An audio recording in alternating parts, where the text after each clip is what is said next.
An HOA president terrorizes a young family for months with fines and threats. When they refuse to leave, she crosses the line, shooting the wife while she holds their newborn baby. But she doesn't know the husband is a former Navy SEAL who must now choose between revenge or justice. Before you watch full story, comment below from which country are you watching. Don't forget to subscribe for more amazing stories. The autumn sun painted our quiet suburban street in shades of gold and amber. I stood in our driveway, my heart full of a peace I had never known during my 12 years as a Navy SEAL. Those days of darkness and violence felt like another lifetime now. I was just Marcus Webb, a husband, a father, a man trying to build a normal life. Inside our small home, my wife Sarah cradled our 3-week-old son, Daniel. She sat by the living room window, gently rocking him as he made those tiny sounds that filled my chest with warmth. After everything I had seen, every horror I had witnessed in distant war zones, this moment of simple domesticity felt like a miracle. But peace never lasts forever. I should have known that. The trouble started 3 months ago when Margaret Henderson became the new HOA president. Everyone called her Karen behind her back, though never to her face. She was a tall, thin woman in her mid-50s with sharp features and eyes that seemed to search constantly for violations and problems. Her lips were always pressed into a tight line of disapproval. From day one, she had made our lives difficult. First came the violation notice about our lawn being a 1/4 inch too tall. Then another about the wrong shade of paint on our mailbox. Then complaints about Sarah's small herb garden being unsightly. Each infraction came with a fine, each fine came with her smug satisfaction. I had dealt with warlords and terrorists. I had stared down men who wanted to kill me. But I swallowed my pride for Sarah's sake. She was gentle, kind, 8 months pregnant at the time. She did not need stress. So I paid the fines, fixed the violations, and bit my tongue. Just ignore her, Sarah would say, touching my arm with her soft hands. We can handle this peacefully. Violence is never the answer. She was right, of course. She was always right. That was why I loved her. But Karen Henderson was not satisfied with small violations. She wanted control. She wanted dominance. And 3 weeks after Daniel was born, she went too far. It was a Tuesday afternoon. Sarah had finally gotten Daniel to sleep after hours of colic and crying. She was exhausted, dark circles under her beautiful green eyes, her auburn hair pulled back in a messy ponytail. I had just returned from the grocery store when I saw Karen marching up our driveway, her face twisted with rage. What now? I muttered, stepping out of the car. Mr. Webb, she shrieked, her voice sharp enough to cut glass. Do you see this? Do you see what you have done? She pointed at our trash cans, which I had left at the curb. It was Tuesday. Trash day. Everyone's cans were out. The HOA rules clearly state that trash cans must be removed from the curb by 7 a.m. the morning after collection, she spat. It is now 2 p.m. That is a $700 fine. I felt my jaw clench. $700.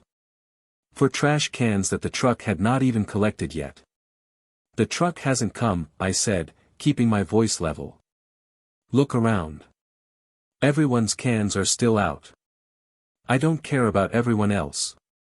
Karen screamed, stepping closer to me. I care about this eyesore in front of your house. You people think you can just ignore the rules. You think because you are some kind of soldier that you are special. Ma'am, please lower your voice, I said quietly. My wife just got the baby to sleep. I will use whatever voice I want, she shrieked even louder. This is my neighborhood. I am the president of this HOA, and you will follow my rules. Inside the house, I heard Daniel start to cry. Through the window, I saw Sarah's exhausted face crumple. She had been up for 20 hours straight. She needed rest. She needed peace. Please, I said, and I hated that I was begging this woman. Just give me 10 minutes to move the cans. My son is crying. My wife needs rest. Please. Karen's face twisted into something ugly. You should have thought about that before you broke the rules. I want that fine paid by Friday, or I will place a lien on your house. She turned on her heel and marched away, leaving me standing there with my fists clenched so tight my knuckles were white. Sarah appeared at the door, Daniel wailing in her arms, tears streaming down her face. Marcus, I cannot do this anymore. I cannot take this stress. It is not good for Daniel. It is not good for us. I gathered them both in my arms, feeling Sarah's body shake with sobs, feeling our tiny son's cries vibrate against my chest. In that moment, I wanted to hurt Karen Henderson. I wanted to make her understand what real consequences felt like. But I did not. Because I was not that man anymore. I had promised Sarah. I had promised myself. I was wrong to think restraint would be enough. 2 days later, Karen struck again. This time, she came while I was out at a job interview. I was trying to find work that did not involve weapons or violence. Something normal. Something safe. Sarah was alone with Daniel, sitting on our small front porch, nursing him in the gentle afternoon sun. She had a blanket draped over her shoulder for privacy. She was just trying to feed our son. According to our neighbor Mrs. Chen, who witnessed everything, Karen appeared like a storm cloud. She marched straight up to Sarah and started screaming. This is indecent. This is a family neighborhood. You cannot expose yourself like this in public. Sarah, my gentle Sarah, tried to explain. I am covered. I am just feeding my baby. Please, you are scaring him. I don't care. Karen screamed. This is a violation of public decency. I am calling the police. I am calling CPS. Unfit mothers like you should not have children. Daniel started screaming. Sarah started crying. And Karen stood there with her phone out, taking pictures, threatening to post them online, threatening to report Sarah to Child Protective Services. Mrs. Chen said she had never seen anything so cruel in her 70 years of life. When I came home an hour later, I found Sarah in our bedroom, curled around Daniel, sobbing so hard she could barely breathe. She had marks on her arms where she had been clutching herself. She was having a panic attack. Sarah, breathe, I said, kneeling beside the bed. Baby, breathe. Tell me what happened. Between gasps and sobs, she told me everything. Every cruel word. Every threat. Every picture Karen had taken without permission. Something inside me cracked. But I still held on. I still controlled myself. I will handle this, I told Sarah, kissing her forehead. I promise you, I will handle this the right way. Legally. Peacefully. Okay. She nodded, but her eyes were hollow. The light I loved had dimmed. I spent that evening documenting everything. Every violation notice, every fine, every harassment incident. I prepared to file a formal complaint with the HOA board.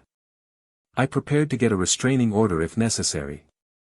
I was doing things the right way. But Karen Henderson was not done. Not even close. 3 days later, on a Saturday morning, Sarah asked if she could take Daniel for a walk. Just down the street and back. Fresh air. Sunshine. A chance to feel human again. Of course, I said, helping her get the stroller ready. Stay on our street. Call me if you need anything. She smiled, and for the first time in days, it reached her eyes. We will be fine. We will just be 20 minutes. I kissed her, kissed Daniel's tiny forehead, and watched them walk down the street. Sarah looked beautiful in the morning light, despite her exhaustion. She wore a simple blue dress and had actually done her hair. She was trying so hard to be strong. I went back inside to clean up the breakfast dishes. I was washing a plate when I heard the sound that would haunt me forever. A sharp crack, like a firecracker. Then Sarah's scream. I dropped the plate. It shattered on the floor. I ran to the front door, my heart already knowing, my body already moving with the combat reflexes that never truly go away. On the sidewalk, 40 feet from our house, Sarah was on her knees. The stroller was tipped over. Daniel was screaming. And there was blood. So much blood. I ran. I ran faster than I had ever run in my life. Other neighbors were coming out of their houses. Someone was yelling. Someone was calling 911. I reached Sarah and saw the wound in her shoulder. A bullet wound. Small caliber, maybe a .22, but close range. Blood poured down her arm, soaking her blue dress, turning it purple. Daniel, she gasped. Check Daniel. Please, check our baby. I grabbed the stroller, righted it, my hands shaking for the first time in 15 years. Daniel was screaming but unhurt. The bullet had missed him by inches. 6 inches to the right, and my son would be dead. He is okay, I said, my voice breaking. He is okay, baby. Hold on.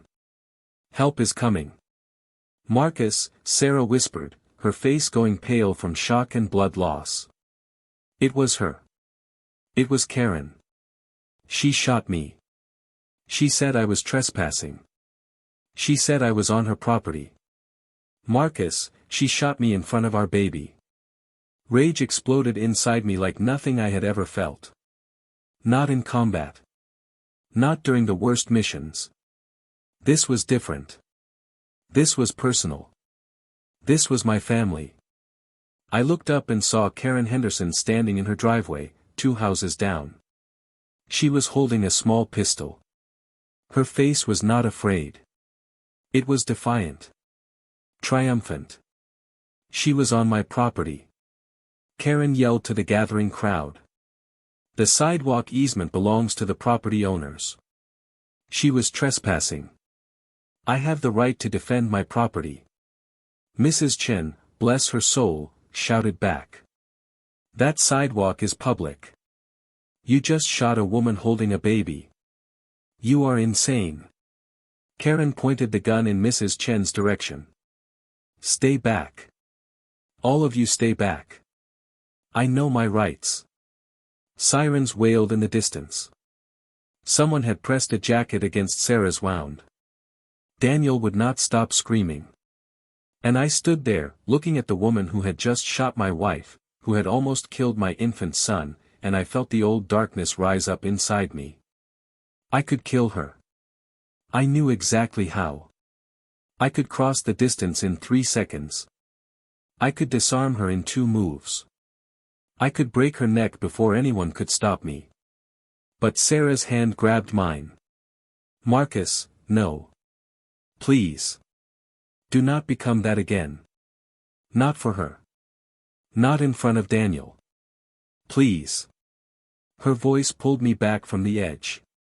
I stayed beside her, holding her hand, holding our son, while the darkness inside me howled for blood. The ambulance arrived. Paramedics worked on Sarah while police officers swarmed Karen's house. I watched from beside the ambulance as they forced her to drop the weapon, as they handcuffed her, as they led her away. She was still yelling. I was defending my property. This is harassment. I will sue all of you. A detective approached me while the paramedics loaded Sarah into the ambulance. His name was Rodriguez, and his eyes were kind. Mr. Webb, I need to ask you some questions, he said gently. My wife will be fine. The bullet went through clean. Missed everything vital. She is very lucky. Lucky. My wife had been shot while holding our newborn son, and she was lucky. What do you want to know? I asked, my voice hollow.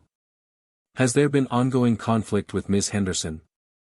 I pulled out my phone. Showed him every documented violation, every email, every fine, every harassment incident. I showed him the photos from 2 days ago. I told him about the threats against Sarah, the accusations, the cruelty. Rodriguez's jaw tightened as he read. Why didn't you report this earlier? I was trying to handle it peacefully, I said. My wife asked me to. She did not want conflict. She just wanted to live quietly. And you? Rodriguez asked. You were a Navy SEAL for 12 years. Served 4 tours. Decorated multiple times. You could have handled this differently. Yes, I said quietly. I could have. But I am not that man anymore. I made a promise. Rodriguez nodded slowly. Ms. Henderson is going to jail, Mr. Webb. Attempted murder, reckless endangerment, assault with a deadly weapon. She will never see the outside of a prison cell again if I have anything to say about it. Good, I said, and I meant it. At the hospital, Sarah underwent surgery. The bullet had fractured her scapula and torn through muscle, but she would recover. Daniel was checked thoroughly and found to be perfectly healthy, just scared and overstimulated. I sat in the waiting room, holding my son, feeling him breathe, feeling his tiny heart beat against my chest. He had come so close to death. 6 inches. 6 inches separated my son from a bullet that could have ended his life before it truly began. The rage was still there, burning cold and patient in my chest. But now it had direction. Now it had purpose. Over the next week, the investigation unfolded like a nightmare tapestry. Detective Rodriguez was thorough. He interviewed every neighbor. He pulled HOA records. He dug into Karen Henderson's background.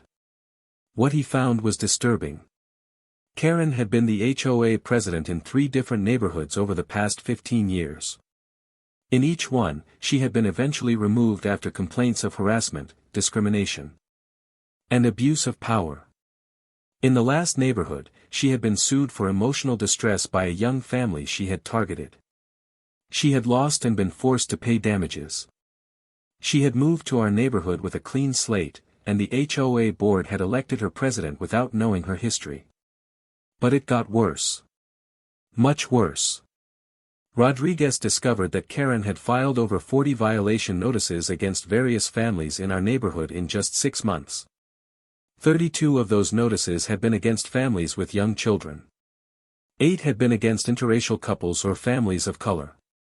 Sarah and I checked both boxes. We were an interracial couple, she was white, I was black, with a newborn baby. Karen had been systematically targeting us from the beginning. The violations had never been about lawn height or mailbox paint. They had been about driving us out. About making us leave. About punishing us for existing in her neighborhood. This goes beyond HOA harassment, Rodriguez told me during one of his updates. This is a hate crime. The DA is adding charges. More neighbors came forward with stories. Mrs. Chen told police that Karen had once threatened to call ICE on her, even though Mrs. Chen was a naturalized citizen who had lived in America for 50 years. The Johnsons, a black family 3 houses down, showed emails where Karen had accused their teenage son of gang activity because he wore a basketball jersey. The Patels had been fined for foreign cooking odors coming from their home. Our neighborhood, which had seemed so peaceful on the surface, had been terrorized by one woman's bigotry and cruelty for months. And Sarah, my gentle Sarah, had nearly paid the ultimate price. Sarah came home after 3 days in the hospital. Her arm was in a sling. She moved slowly, carefully, pain flickering across her face with each step. But she was alive. She was healing. Daniel did not understand what had happened, of course. He just wanted his mother. He cried when they were apart. He settled only when he could hear her heartbeat. I became everything for them. Cook, cleaner, nurse, protector. I barely slept. Every sound outside made me tense. Every car passing the house made me check the windows. The SEAL training had come roaring back, and I could not shut it off. Sarah noticed. She always noticed. "Marcus," she said one night as I checked the locks for the fourth time. "You need to rest. Karen is in jail. We are safe." "I know," I said, "but I checked the locks anyway." "No," Sarah said gently. "You do not know. You are in combat mode. I can see it. You are not sleeping. You are not eating. Baby, you are going to make yourself sick." I sat down on the bed beside her, careful not to jostle her injured shoulder.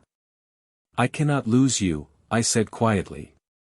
"I cannot lose him. If I had been with you that day, if I had been there."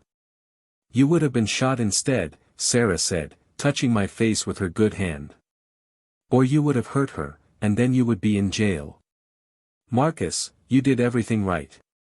You kept your promise. You stayed peaceful.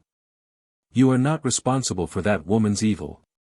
"She almost killed you," I whispered. "She almost killed our son. And I did nothing." "You did everything," Sarah said firmly.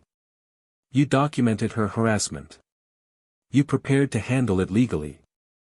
You took care of us. And when it mattered most, you stayed with me instead of seeking revenge. That took more strength than any mission you ever ran." Tears burned my eyes. I wanted to kill her, Sarah.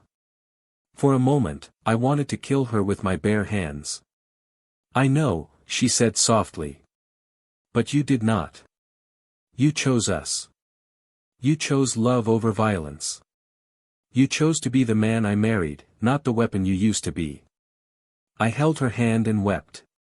For the first time since that terrible Saturday morning, I let myself feel the fear, the rage, the helplessness.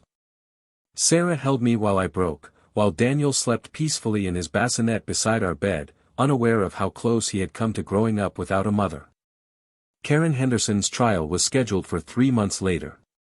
The DA, a sharp woman named Patricia Morales, had built a case that was ironclad. But she needed Sarah to testify. "I cannot promise this will be easy," Morales told us during a meeting at her office. Defense attorneys in cases like this often try to blame the victim. They might claim Sarah provoked the attack. They might bring up every violation notice as evidence that you were difficult neighbors. "Let them try," I said coldly. "Marcus," Sarah said, squeezing my hand with her good one. "What do you need from me, Ms. Morales?" "The truth," Morales said simply. "I need you to tell the jury exactly what happened. Your injuries speak for themselves. The witnesses support your version of events. But they need to hear from you. They need to understand the fear, the harassment, the systematic targeting. They need to see what this woman took from you." Sarah nodded slowly. "I can do that." But I saw the fear in her eyes. She was terrified of facing Karen again. Terrified of reliving that moment. Terrified of the attention and scrutiny. Over the next weeks, Morales prepared Sarah for testimony. I sat in on every session, watching my wife force herself to remember, to articulate, to face the trauma head-on. She was so brave. Braver than any soldier I had ever served with. The defense attorney, a slick man named Garrison who specialized in defending wealthy HOA board members, tried to paint Karen as a concerned citizen who had feared for her safety. He claimed Sarah had been aggressive. He claimed the shooting was accidental. He claimed Karen had been defending herself. It was garbage. Complete fiction. But Garrison was skilled at creating reasonable doubt. "Do not worry," Morales told us. "We have witnesses. We have evidence. We have her own words admitting she shot Sarah. The jury will see through his lies." I wanted to believe her. But I had seen guilty people walk free before. I had seen justice fail. And the thought of Karen Henderson escaping punishment made the darkness inside me stir again. The trial started on a cold February morning. Snow dusted the courthouse steps. News cameras had gathered because the story had made national headlines. HOA president shoots new mother in front of baby. Sarah wore a simple gray dress. Her arm was out of the sling now, but she still moved carefully. I wore my best suit and held Daniel, who was now 4 months old and fascinated by everything. Inside the courtroom, I saw Karen Henderson for the first time since her arrest. She had lost weight. Her hair was grayer. But her eyes were still hard, still defiant. She showed no remorse. No regret. No humanity. She looked at Sarah with contempt. She looked at Daniel with disgust. And when her eyes met mine, I saw fear flicker for just a moment. Good. She should be afraid. The jury selection took 2 days. Morales carefully screened for bias, for HOA board members, for anyone who might sympathize with Karen's property rights defense. The final jury was diverse, balanced, and serious. Opening statements began on day 3. Garrison painted Karen as a frightened woman defending her home against aggressive neighbors. He called the shooting a tragic accident. He suggested Sarah had moved threateningly toward Karen. It took every ounce of control not to leap across the room and show Garrison what threatening actually looked like. Then Morales stood up. She spoke calmly, clearly, and with devastating precision. She outlined the months of harassment. She showed the violation notices. She read Karen's threatening emails. She displayed the photos Karen had taken of Sarah nursing Daniel, photos that Karen had posted on a private HOA board member chat with captions calling Sarah a welfare mother, and worse. The jury's faces shifted. Disgust replaced neutrality. Anger replaced skepticism. Morales showed the crime scene photos. Sarah bleeding on the sidewalk. The overturned stroller. The bullet hole in Sarah's dress, 6 inches from where Daniel had been.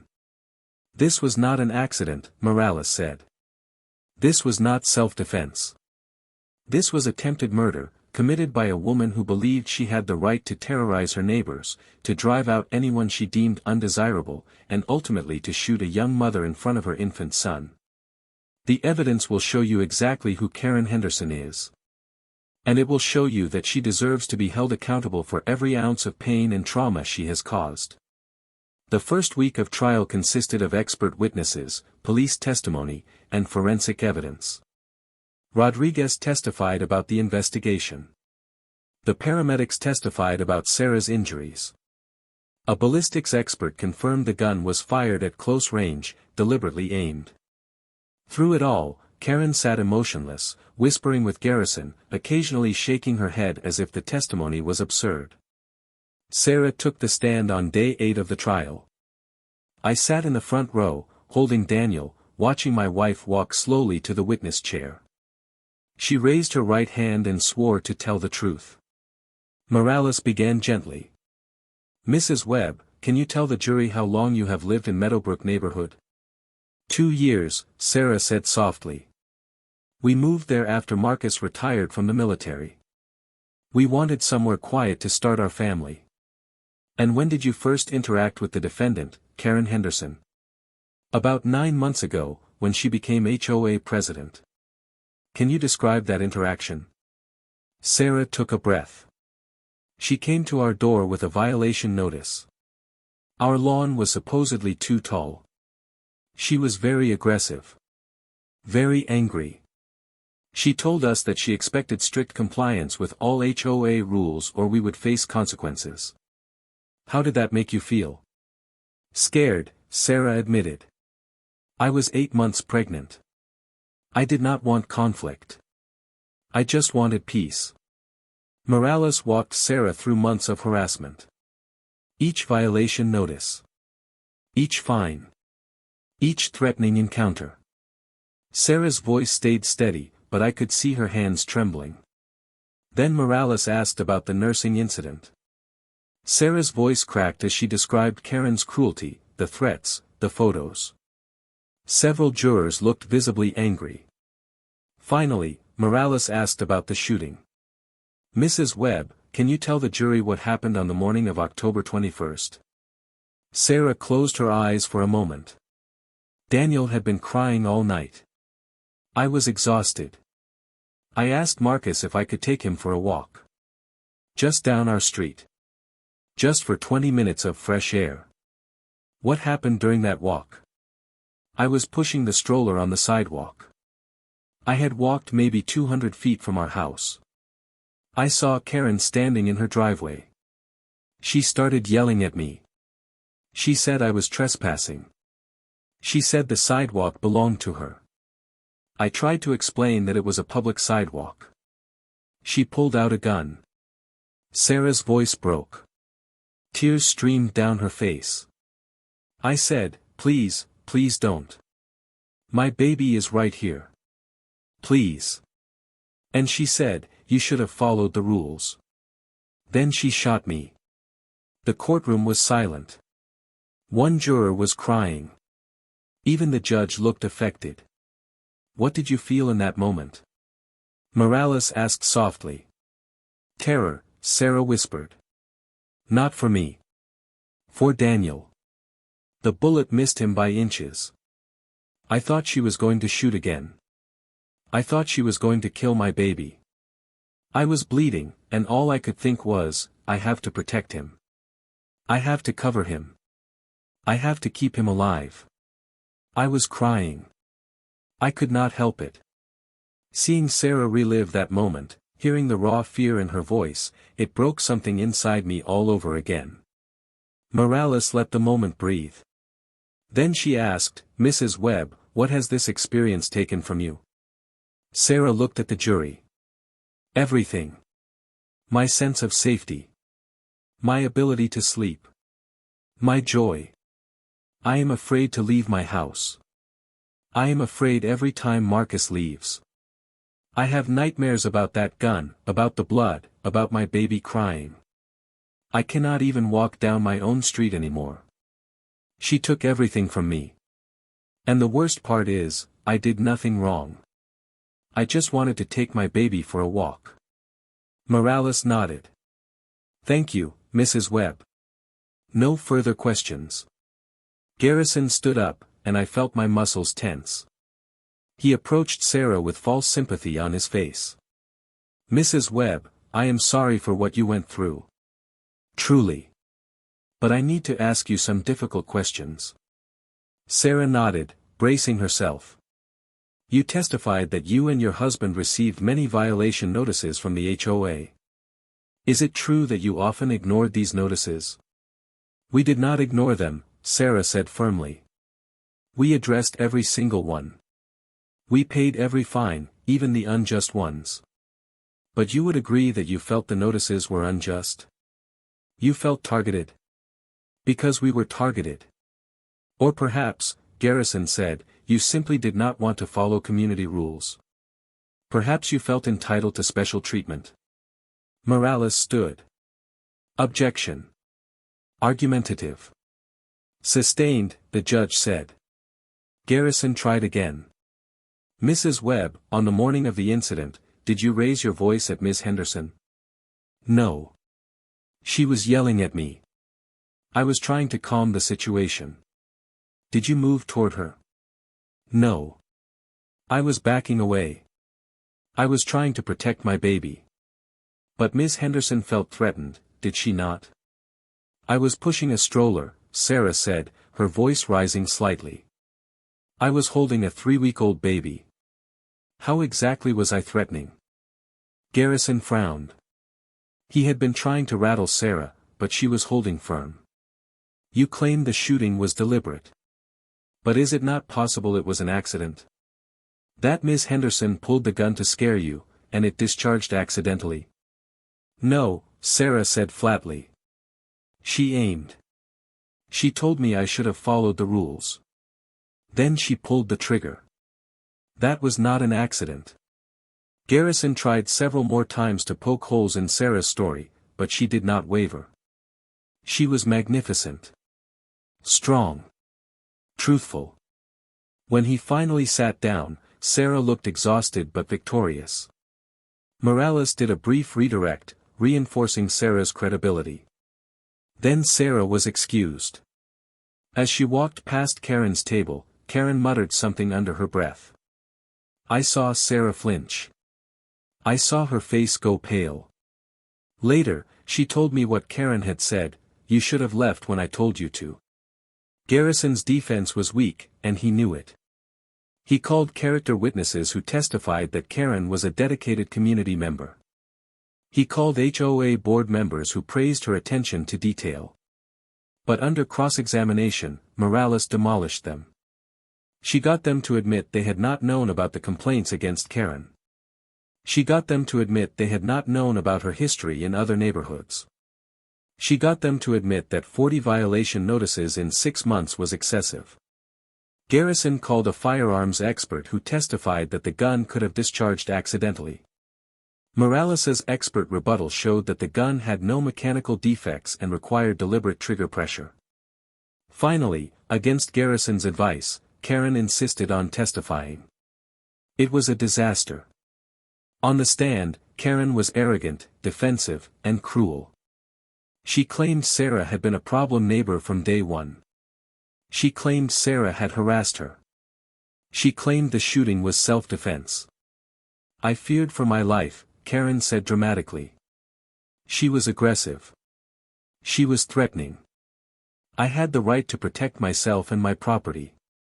Morales stood for cross-examination. "Ms. Henderson, you claim Mrs. Webb was threatening. Can you describe how a woman pushing a baby stroller threatened you?"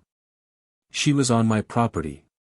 "The sidewalk is public property, is it not?" "The easement." "Yes or no, Ms. Henderson? Is the sidewalk public property?" Karen's jaw tightened. "Technically, yes." So Mrs. Webb was not trespassing. She was on public property. Correct? She was still being aggressive. How? What did she do that was aggressive? She would not leave when I told her to. So you shot her? I defended myself. Against a woman holding a baby? She could have had a weapon. Morales pulled out photos of Sarah from that morning. Sarah in her blue dress, smiling, pushing a stroller. No bags. No pockets. Nowhere to conceal a weapon.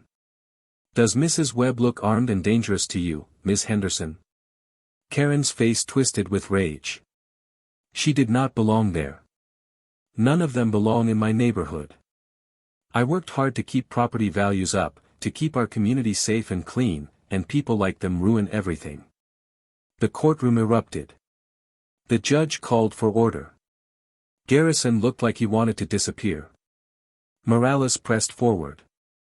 People like them? What do you mean by that, Ms. Henderson? Karen realized her mistake. I just mean, people who don't follow rules. Or do you mean black families? Interracial couples? Immigrants? Because the evidence shows that is who you targeted. That is who received your excessive violation notices. That is who you called undesirable in your private communications. That is not. You called Mrs. Webb a welfare mother in an email to other board members, did you not? Silence. You posted her photo nursing her baby and made derogatory comments about her body, did you not? Silence. You told multiple neighbors that people like the Webbs were lowering the quality of the neighborhood, did you not? I want my lawyer, Karen said suddenly. You are entitled to his advice, Morales said. But you are under oath right now. Did you or did you not shoot Sarah Webb because you wanted her and her family out of your neighborhood? Karen's face went red. She had no right to be there. On a public sidewalk? She had no right. She had no right to disrespect me. So you shot her? Yes. Karen screamed. Yes. I shot her. And I would do it again. They do not belong there. None of them belong there. The courtroom exploded again. Garrison tried to salvage the situation, but it was over. Karen had confessed. On the stand. In front of the jury. On the record. Garrison's closing argument was damage control. He begged the jury to consider Karen's mental state, her stress, her fear. He asked for leniency, for compassion, for understanding. It fell flat. The jury's faces were stone. Morales stood for her closing argument. She was calm, powerful, devastating. Ladies and gentlemen of the jury, you have heard the evidence. You have heard the witnesses. You have heard the defendant's own words. This case is not complicated. Karen Henderson targeted the Webb family for months because she believed they did not belong in her neighborhood. She harassed them. She fined them. She threatened them. And when they would not leave, she tried to kill Sarah Webb. Morales walked to the evidence table and picked up Sarah's blood-stained blue dress. Several jurors gasped. This is Sarah Webb's dress. She wore it on a beautiful Saturday morning when she decided to take her newborn son for a walk. Just a walk. Down her own street. In her own neighborhood. And this woman, Morales pointed at Karen, shot her for it. She held up a photo of Daniel. This is Daniel Webb. He is 6 months old now. He is here in this courtroom with his father. He is beautiful. He is innocent. And he came within 6 inches of being killed by that woman's bullet. Morales turned to the jury. Karen Henderson is not the victim here. She is not a frightened homeowner defending her property. She is a woman who believed she had the right to control her neighbors' lives.